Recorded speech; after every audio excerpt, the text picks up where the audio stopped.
News nation पर आपके साथ मैं हूं राकेश पांडे। कोरोना की तीसरी लहर की बातचीत होगी। कोरोना की तीसरी लहर में सबसे ज्यादा खतरा बच्चों पर है। सवाल यह कि क्या इसके लिए हम तैयार हैं?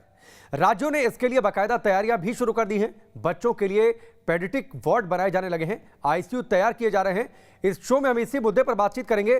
साथ ही आपको तैयारियों की ब्लूप्रिंट आपको दिखाएंगे कि अलग अलग राज्यों में तैयारियां क्या चल रही हैं। ग्राउंड रिपोर्ट दिखाएंगे। साथ ही एक्सपर्ट से जानेंगे कि अपने बच्चों को हम कैसे सुरक्षित रख सकते हैं और क्या जो तैयारियां चल रही हैं वो तैयारियां पर्याप्त हैं। पहले इस रिपोर्ट को देखिए।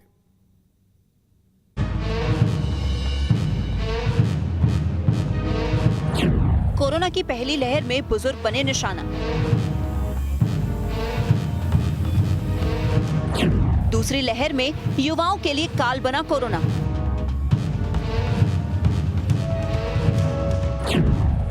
तो तीसरी लहर में सबसे ज्यादा बच्चों के संक्रमित होने की आशंका जताई जा रही है। कोरोना महामारी की दूसरी लहर पर लगाम कसी जा रही है। बेकाबू कोरोना की रफ्तार पर ब्रेक लग रहा है, लेकिन दूसरी लहर में मचे कोहराम से सहमी सरकार और प्रशासन कोताही के मूड में नहीं है। लिहाजा अभी से ही तीसरी लहर से निपटने की तैयारी की जा रही है। कोरोना की पहली लहर में सिर्फ 1% बच्चे संक्रमित हुए थे, जबकि दूसरी लहर में बच्चों में संक्रमण दर 3% रही। इससे अनुमान लगाया जा रहा है कि तीसरी लहर बच्चों के लिए खतरनाक हो सकती है। लिहाजा पूरे देश में कोरोना की तीसरी लहर से बच्चों को बचाने के लिए जोरदार तैयारी की जा रही है।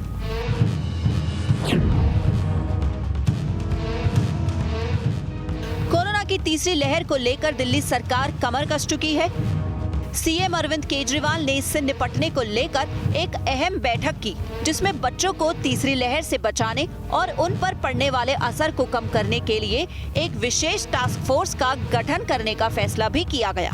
साथ ही अस्पतालों में बेड, ऑक्सीजन और दवाओं का पहले से ही इंतजाम करने के लिए अधिकारियों की एक कमेटी भी बनाई जाएगी।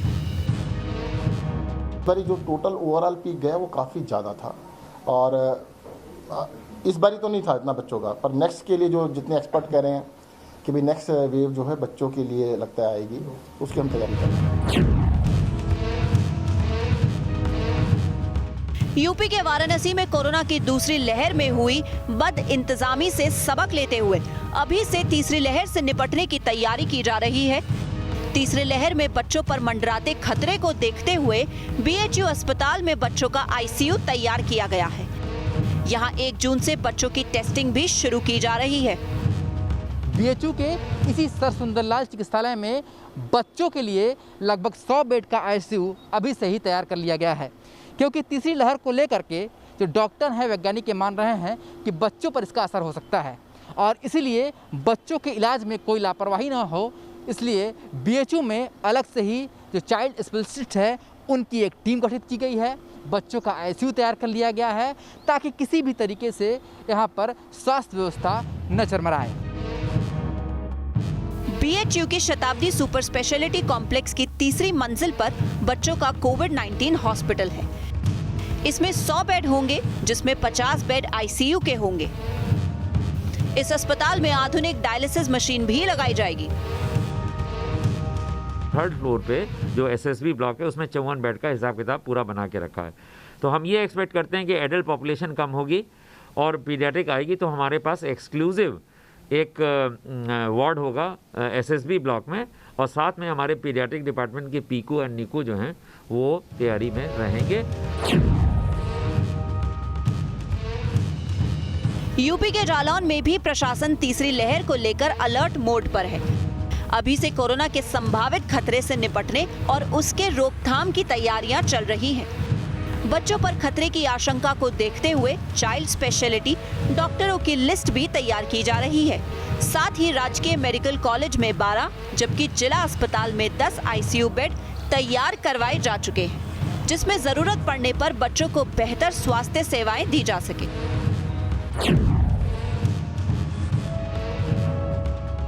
उत्तराखंड भी तीसरी लहर की चेतावनी से सहमा हुआ है, तो इससे स्वास्थ्य विभाग के माथे पर चिंता की लकीरें खिंच गई हैं। बच्चों पर खतरे की आशंका से परिजन डरे सहमे हुए हैं।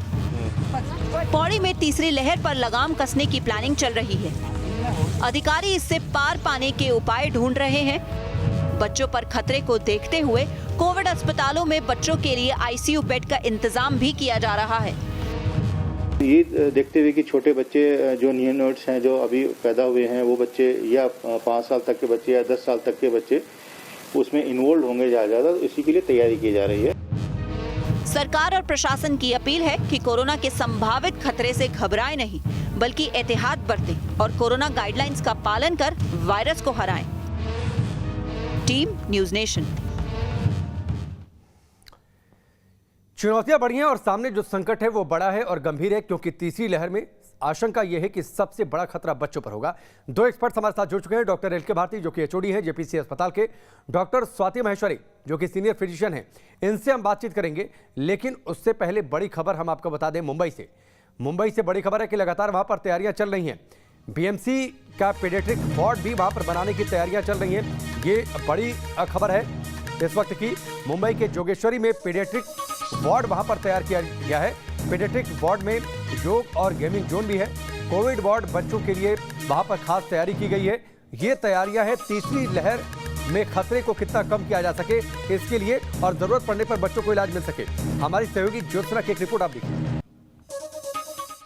पिछले एक हफ्ते से महाराष्ट्र में कोरोना मरीजों के आंकड़ों में भले ही कमी आई हो, लेकिन महाराष्ट्र सरकार की तरफ से पूरे महाराष्ट्र में अब कोरोना की तीसरी लहर को लेकर खासा तैयारी शुरू कर दी है, क्योंकि विशेषज्ञों का कहना है कि कोरोना की तीसरी लहर में बच्चे ज़्यादा संक्रमित हो सकते हैं। क्या तैयारियां हैं महाराष्ट्र सरकार की, ये जानने के लिए हम आए हैं मुंबई के जोगेश्वरी स्थित कोविड एक सेंटर में, जहां आप देख सकते हैं कि तीसरी लहर के लिए जो तैयारियां की है उसमें खास तौर पर जहां बताया गया है कि बच्चे बाधित हो सकते हैं, तो बच्चों के लिए एक अलग से वार्ड बनाए जा रहे हैं। और ये हम खड़े हैं जोगेश्वरी के एसआरए इमारत में, जहाँ आप देख सकते हैं कि बच्चों के लिए किस तरह से ये वार्ड रहेगा, क्योंकि अडल्ट जो लोग होते हैं उनके लिए वार्ड अलग तरीके से बनाए जाते हैं, लेकिन जब बच्चे अस्पताल में अगर एडमिट होंगे, अगर संक्रमित होते हैं, तो उनके लिए, क्योंकि उनकी मानसिक अवस्था जो है उसमें कोई बाधा ना पहुँचे, वो डरे ना, इसीलिए ख़ास तौर पर बच्चों के लिए इस तरह के वार्ड बनाए गए हैं, जिसमें बच्चों के हर एक चीज़ का, छोटे छोटे चीज़ का ख्याल रखा गया है कि बच्चों को ये महसूस ना हो कि वो एडमिट है, वो बीमार है, बल्कि वो एक गार्डन में आए हैं, एक प्ले गार्डन में आए हैं, एक स्कूल में आए हैं, ऐसा उनको फील हो। इसीलिए इस तरह की तैयारी की गई है। बच्चों के लिए खिलौने यहाँ पर रखे गए हैं, जिन खिलौने से बच्चे जो है वो दिन भर खेल सकते हैं। गार्डन की तरह यहाँ पर बाकी चीज़ें लगवाई है, कार्टून कैरेक्टर्स लगवा दिए गए हैं, क्योंकि कोरोना काल में बच्चों को 8 से 14 दिन अस्पताल में रहना पड़ेगा। अब ऐसे में 8 से 10 दिन एक वार्ड में अकेले रहना बच्चों के लिए बहुत चुनौतीपूर्ण हो सकता है, और इसीलिए इस तरह के वार्ड बनाए जा रहे हैं। बच्चों के लिए छोटे बेड्स हैं, बच्चों के लिए बाकी इलाज की जो सामग्री है वो भी है। ये सामग्री के बारे में हम जानकारी लेंगे। जिन्होंने ये कॉन्सेप्ट बनाया है, डॉक्टर्स फॉर यू, ये जो एनजीओ है, उनके सेक्रेटरी साकेत झा हमारे साथ इस वक्त हैं। हम उनसे अधिक जानकारी लेंगे। सर, बच्चों के लिए वार्ड तो बहुत खूबसूरत बनाए गए हैं, अभी इनके लिए जो इलाज के लिए ये जो सामग्री रहेगी, ये क्या क्या है?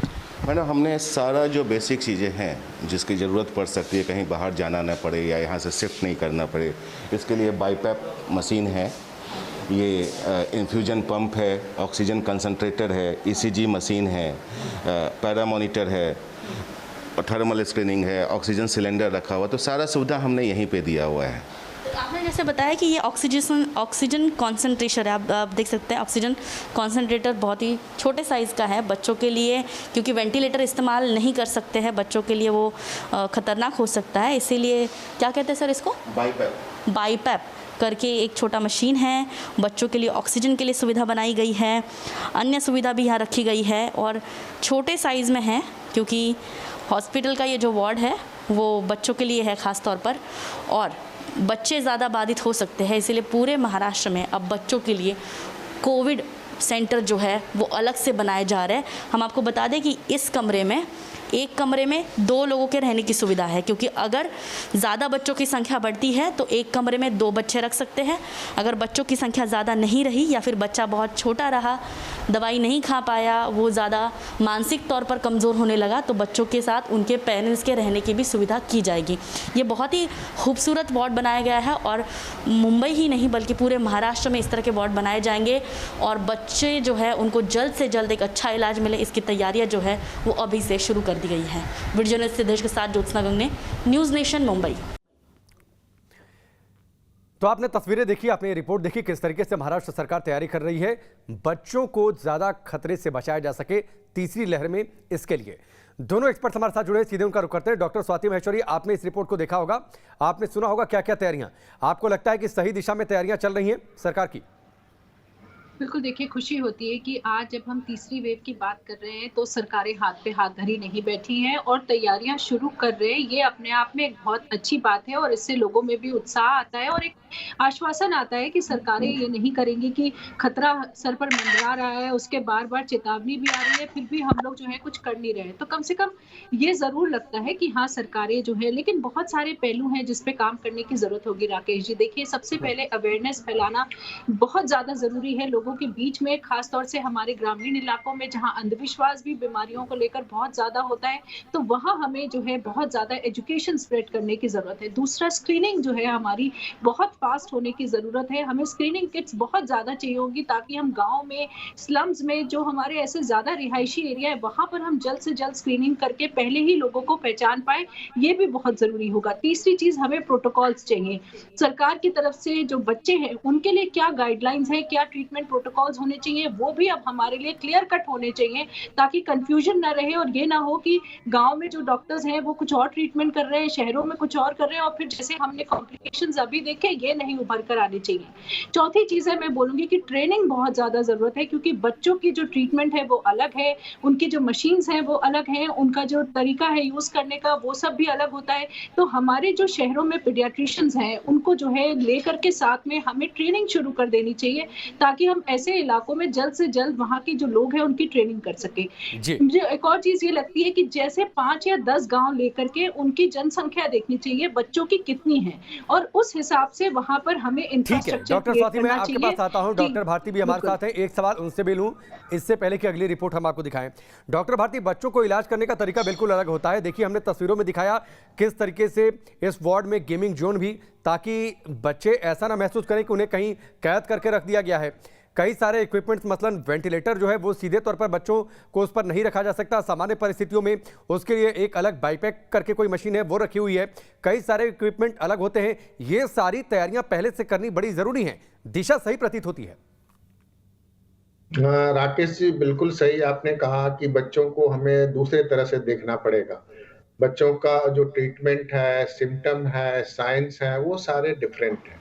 सबसे पहले तो मैं आपको बताना चाहूंगा कि पैनिक नहीं होना है। अभी भी अगर हम 2 वेव की बात करें तो बच्चे का जो परसेंटेज है फर्स्ट और सेकंड में बहुत ज्यादा का डिफरेंस नहीं है। तो जो बच्चे में इतना क्यों हो रहा है, तो काफी सारी बातें हैं। एक तो वायरस म्यूटेट कर गया, इन्फेक्टिविटी ज्यादा बढ़ गई, लोगों में ज्यादा हो गया, एडल्ट में ज्यादा हो गया, तो बच्चों में भी उस परसेंटेज में ज्यादा हुआ है। अब बात आई कि बच्चों में अगर हो गया तो बच्चों में ज्यादातर जो सिम्टम्स हैं बच्चे में, वो अगर इन्फेक्शन हो जाता है तो वो एसिम्प्टोमेटिक होते हैं या माइल्डली सिम्टम होते हैं। तो हमें, जैसा कि अभी डॉक्टर स्वाति ने बोला कि हमें जागरूक करना पड़ेगा, पैनिक नहीं होना है, लेकिन हमें डेंजर साइन के बारे में बताना होगा कि ये साइन अगर बच्चों में आ जाता है तो फौरन अस्पताल में ले जाना है। तीसरी बात ये मैं बताना चाहूंगा आपको कि जो अस्पताल जो बन रहे हैं, डिफरेंट हॉस्पिटल में बन रहे हैं, डिफरेंट स्टेट्स में बन रहे हैं, तो चैलेंजेस आएंगे, उसमें बच्चों के लिए चैलेंजेस आएंगे। एडल्ट्स को आपने देखा सेकेंड वेव में कि 15-20 एडल्ट एक रूम में हैं और एक नर्सेज आकर के उसका केयर कर लेती है। डॉक्टर्स आकर के देख जाते हैं लेकिन नर्सेज केयर करती है। लेकिन यहाँ अगर 15-20 बच्चों को आप अकेले नहीं रख सकते। उसके साथ अगर बच्चे छोटे हैं तो मदर को रखना पड़ेगा। अगर बड़े बच्चे हैं तो उसको अकेले रह सकता है, बट उसको फ्रीक्वेंट जो है मॉनिटरिंग की जरूरत पड़ेगी। अब बात आई इंस्ट्रूमेंट की, तो देखिए जो माइल्ड केस हैं, माइल्ड केस तो घर में ही रह जाएंगे, माइल्ड केस में कोई जरूरत नहीं है। मॉडरेट केस जो बच्चे में आएंगे, जो मॉडरेट केस होगा उसमें ऑक्सीजन देने की जरूरत पड़ सकती है। जब सीवियर केस की बात आती है, सीवियर केस में हमें आईसीयू में रखना पड़ेगा बच्चे को। जो मिस्सी की बात आजकल हम लोग कर रहे हैं, ये मिस्सी जो है बच्चे में मल्टी सिस्टम इन्वॉल्वमेंट होता है और ये कोविड के चलते होता है। ज्यादातर ये जो मिस्सी होते हैं वो 2 से 3 सप्ताह के बाद ठीक है डॉक्टर भारती, मैं आपके पास लौट कर आता हूँ। ये चर्चा जारी रहेगी। डॉक्टर स्वाति भी हमारे साथ हैं। तीसरी लहर से निपटने के लिए तैयारियां सरकार अपने हिसाब से कर रही हैं। बीएमसी ने किस तरीके से तैयारी की है और आगे बीएमसी का प्लान क्या है, इस बारे में मुंबई के एडिशनल कमिश्नर विश्वास मोटे से बातचीत की है हमारी संवाददाता ज्योत्सना गंगने ने। सुनिए।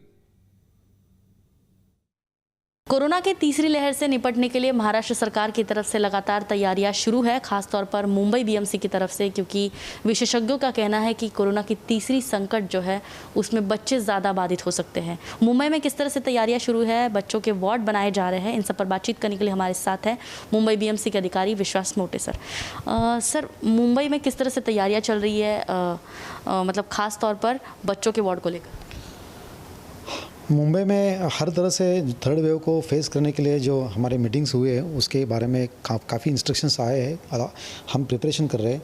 ये के वेस्ट वार्ड जो मैं हेड करता हूँ, वहाँ पे लगभग 8.5 लाख का पॉपुलेशन है। विले पार्ले वेस्ट से लेके जोगेश्वरी तक का एरिया है। इस एरिया में हमने जो सबक सीखा लास्ट फर्स्ट वेव से, कि फर्स्ट वेव में हमको चैलेंजेस अलग थे। स्लम का पॉपुलेशन था, उसके रिगार्डिंग में हमने काफ़ी आइसोलेशन सेंटर बनाए थे। तो इसी में से एक आइसोलेशन सेंटर हमारा ये जोगेश्वरी में काफ़ी बड़ा, अराउंड 750 लोगों के लिए है, और लास्ट ईयर हमने वही यूज़ किया था, अभी भी यूज़ कर रहे थे। जो आने वाली जो थर्ड वेव कहा जा रहे हैं, मे बी जून या जुलाई यहाँ जब भी आएगी, तो उसमें बच्चों को टारगेट किया जाएगा। बच्चों को फोकस करने के लिए फिर हमने ये प्रिपरेशन शुरू कर दी।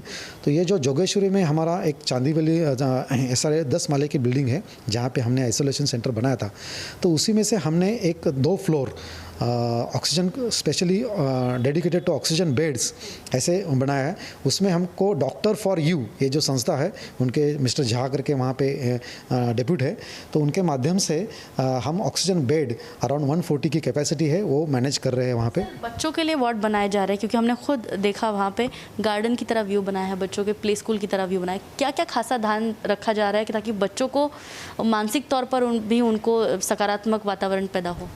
हाँ, बच्चों का जो सब्जेक्ट है वो काफ़ी डेलिकेट है, इमोशनल है, इसलिए हमने वहाँ पे उसी ऑक्सीजन बेड में फिर 30 रूम्स अलग कर दिए हैं।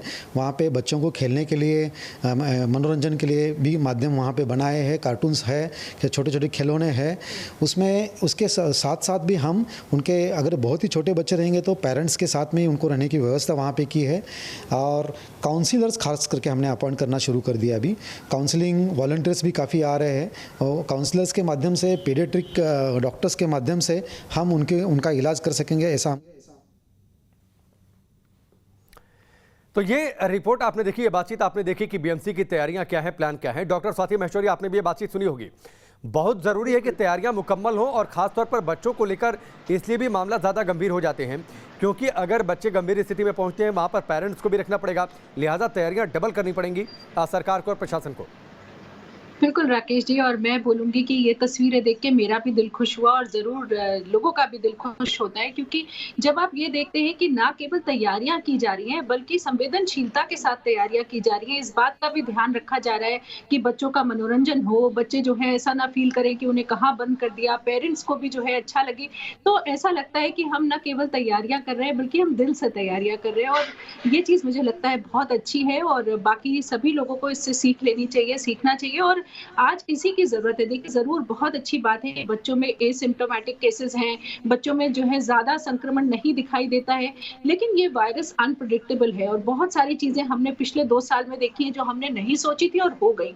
इसलिए हमें तैयारी पूरी होना हमारे लिए बहुत जरूरी है। कोई भी नहीं चाहता कि बच्चों में ज्यादा संक्रमण हो, लेकिन खुदा ना खास्ता अगर कल को वो दिन आता है तो ये ना हो कि हमारी तैयारियां नहीं है और हम बच्चों में मृत्यु दर अगर होते हुए देखेंगे तो मेरे ख्याल से पूरा देश रोएगा, सबका दिल रोएगा। वो मंजर बिल्कुल नहीं आना चाहिए। तो मैं बहुत खुश हूँ और खुशी हो रही है कि आज से सरकारों ने इसकी तरफ कदम बढ़ाया है और वो लोग इसकी तैयारियां कर रहे हैं, ये बहुत जरूरी है। ठीक है डॉक्टर भारती, वैक्सीनेशन की रफ्तार बढ़ाई जानी चाहिए, और साथ ही जिस बात का जिक्र मोटे साहब कर रहे थे, बीएमसी के प्लान में काउंसलिंग की बहुत ज़्यादा ज़रूरत है पेरेंट्स की, ताकि वो बच्चों को स्टडी कर सकें और ऐसे जो लक्षण हैं उन्हें पहचान सकें, इसलिए इसकी भी व्यवस्था होनी चाहिए। बिल्कुल सही। ऐसा कि बच्चों को, पेरेंट्स को, सोसाइटी को और टीचर्स को हमें काउंसलिंग करना है, बताना है कि अगर बच्चे में कोई डेंजर साइन आ गया तो आप हॉस्पिटल ले जाए, घबराने की बात बिल्कुल नहीं है। मैं बता रहा हूँ, ये तैयारी करना बहुत अच्छी बात है। जैसा कि मैं डॉक्टर स्वाति ने बोला कि हम लोग सारे लोग खुश हैं कि तैयारी हो रही है, हम वो सिचुएशन फेस नहीं करेंगे, लेकिन तैयारी के साथ साथ जो counselling is very important for paediatrics patient and paediatrics management. अब देखिए कि अब उनको बताना है कि भाई अगर बच्चे में बहुत ज्यादा हाई ग्रेड फीवर हो गया, दाने आ गए, आंख में लालीपन आ गया, या बच्चे बहुत शिथिल हो गए, तो फौरन इस बच्चे को आप जो है सो हॉस्पिटल ले जाइए। दूसरी बात है कि स्क्रीनिंग पर हमें बहुत ज्यादा जोर देना पड़ेगा कि पहले अर्ली स्टेज में अगर हम बच्चे को पकड़ लिए तो फिर उसको हम ध्यान रखेंगे कि इसमें कोई डेंजर साइन नहीं आ जाए। प्लस दूसरी बात जो सबसे इम्पोर्टेंट है कि वो बच्चे एसिम्प्टोमेटिक रहते हुए भी दूसरे को फैला सकते हैं बीमारी, तो उसको अलग रखेंगे। तो बच्चे को हम मास्क नहीं पहना सकते हैं, तो हमें ये देखना पड़ेगा जो केयर टेकर है बच्चे को, उसको मास्क पहनाएंगे। प्लस खाने पर ध्यान देंगे, हाइड्रेशन पर ध्यान देंगे। देखिए मेडिकेशन कोई बहुत ज्यादा नहीं है इसमें। अगर बच्चे को कोविड हो गया तो बहुत ज्यादा मेडिकेशन नहीं है। जो मेन मेडिकेशन है वो पैरासीटामोल है, और हाइड्रेशन को बहुत अच्छा रखना है। अब लोग जो है सो बुखार पर ध्यान देते हैं लेकिन उसके पानी पिलाने पर ध्यान नहीं देते हैं। तो सबसे इम्पोर्टेंट चीज जो आपके टीवी के माध्यम से मैं बताना चाहूंगा कि जब भी बच्चे बीमार होते हैं, बुखार होता है, तो दो चीज जरूर, अननेसेसरी मेडिकेशन उसको प्रिस्क्राइब ना करें। कोई भी ऐसी दवा नहीं बनी है जो कि कोरोना को प्रिवेंट कर सकता है, एक्सेप्ट वैक्सीनेशन। तो हमें करना क्या है कि अगर बच्चे को बुखार हो रहा है तो पैरासीटामोल अपने डॉक्टर से निश्चित तौर पर थोड़ा सा ज्यादा अलर्ट रहने की जरूरत है, सतर्क रहने की जरूरत है और लक्षणों को पहचानने की जरूरत है। आप दोनों हमारे साथ बने रहिए। कोरोना की थर्ड वेव के लिए मुंबई समेत पूरे महाराष्ट्र में कड़ी तैयारी चल रही है। ज्यादा जानकारी के लिए देखिए हमारे सहयोगी सुभाष शिर्के की एक और रिपोर्ट। कोरोना से ठीक हुए बच्चों में एक अनोखी बीमारी देखने को मिल रही है जिसका नाम डॉक्टर ने दिया है multi system inflammatory syndrome. Corona से जो बच्चे ठीक हुए हैं उनमें ये बीमारी के लक्षण 2 से 6 हफ्तों बाद देखने को मिल रहे हैं, जिसमें उनके आंखों में सूजन आती है। बच्चों के शरीरों में कोरोना की एंटीबॉडीज़ अचानक सी बढ़ जाती है और उसका असर उनके फेफड़े, गुर्दे और लीवर पर हो रहा है। अगर वक्त पर इलाज नहीं होता तो ये बीमारी जानलेवा साबित हो रही है और नवजात शिशुओं में इसका मृत्यु दर तकरीबन 50% से ज़्यादा है।